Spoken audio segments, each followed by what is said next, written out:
A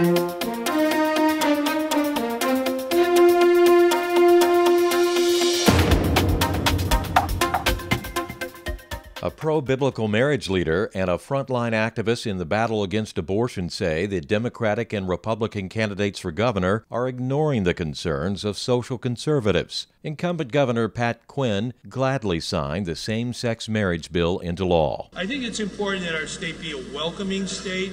I didn't need a referendum to tell me what was the right thing to do. The right thing to do is to pass the marriage equality bill, and for me, the governor, to sign it into law. And I think those who oppose this, I think they were on the wrong side of history. Meantime, Republican challenger Bruce Rauner is trying to distance himself from the same-sex marriage debate. I've been consistent in my message about gay marriage. I believe it's an issue that's best decided by the voters in a referendum.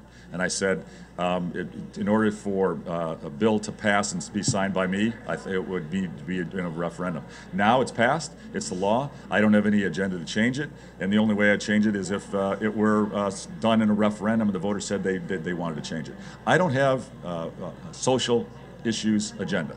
We have an economic agenda, we have an education agenda, and now it's the law.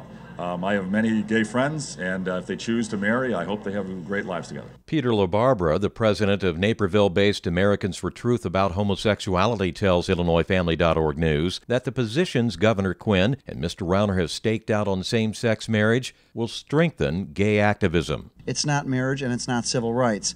But I think what's interesting about this debate is Quinn is aggressively promoting his support for homosexual so-called marriage, while Rauner's backing up and saying he's neutral, saying he really wouldn't try to change it, maybe by referendum. And what happens is if the Republican or who's ever on the other side doesn't aggressively counter the homosexual activist agenda, well, then the gay activist agenda wins, and you see a politician like Quinn scoring points, or trying to, on the basis of supporting this immoral law. So as a Christian, that's kind of sad to me. But what about Mr. Rauner's comments regarding a referendum on same-sex marriage? If there were a referendum on the question of homosexual so-called marriage, the traditional marriage side would win. I think when you combine the strong African-American support in Chicago, Christian support in the minority communities for traditional marriage, and the downstate, I think we could get perhaps 60% on the side of traditional marriage in Illinois, which is why politicians like Governor Quinn were opposed to putting this on referendum. Bruce Rauner has angered a lot of conservatives. Earlier, he dissed a pastor by refusing to attend an event where they were both scheduled to appear because that pastor publicly opposes same-sex marriage. Well, I mean, this is just shocking to me and many other pro-family Illinois voters that Bruce Rauner wouldn't appear with this black pastor who's against gay so-called marriage, opposes Obama. That's very interesting to me. I think the Republican Party needs to have a greater outreach in the minority communities, and yet here we are, dissing a pastor because of his position against gay so-called marriage. That's bad politics, and it's not right. And I hope he would not do that in the future. I mean, we're not a Republican organization, but I believe that conservatives need to reach out to people of various ethnic groups, and this certainly sent a bad message. And according to Eric Scheidler, the executive director of the Chicago-based Pro-Life Action League, Pat Quinn and Bruce Rauner are both out of step with pro-life voters in Illinois. Mr. Scheidler spoke with IllinoisFamily.org News during a protest outside an abortion clinic in Chicago. We've been protesting Governor Quinn and his support for abortion, so-called Catholic Governor Quinn, for years. He's been a terrible disappointment on this issue, especially considering the Catholic faith that he claims to believe in. No Christian can countenance abortion and truly call Christ Lord. So he's been a real disaster for this state, and we would love to see him replaced by a pro-life candidate, but that doesn't appear to be what's going to happen the next time around.